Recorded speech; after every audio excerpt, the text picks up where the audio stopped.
Big winner ang ilang kapuso shows at personalities sa 2026 Gandingan Awards. Kinilala bilang Best TV Program Host para sa Balitang Hali. Ang kasalo natin sa maiinit na balita na si Raffy Tima. Very grateful at very honored na ma-recognize ng mga estudyante, ng mga professors. Magiging inspirasyon ito of course para mas pagbutihin ko pa yung aking craft at mas makapaghatid pa ng mga makabuluhang storya.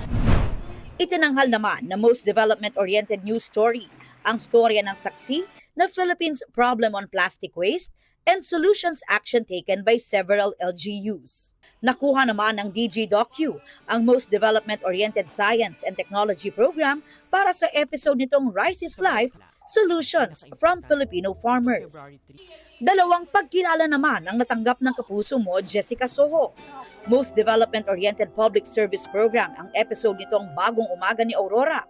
At Most Development-Oriented Investigative Story, ang Katakot-Takot na Kurakot Part 4. Nakuha naman ng docyong Broken Roads, Broken Promises ni Dingdong Dantes ang Most Development-Oriented Documentary.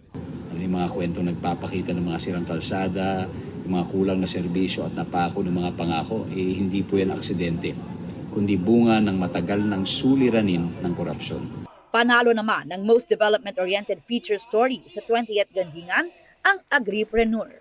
Habang Most Development-Oriented Drama Program ang Encantadia Chronicles Sangre Episode 5. Kabilang naman sa mga nag-perform sa awards night ang cast ng Kapuso Prime series na Born to Shine.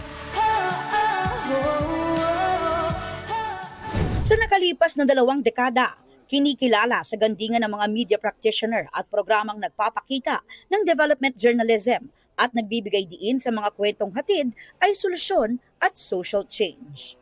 Aubrey Carampel nagbabalita para sa GMA News.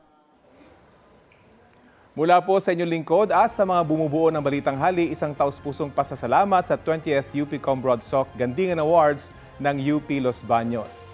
Makakaasa po kayo na noon hanggang ngayon, hatid namin ay serbisyong totoo.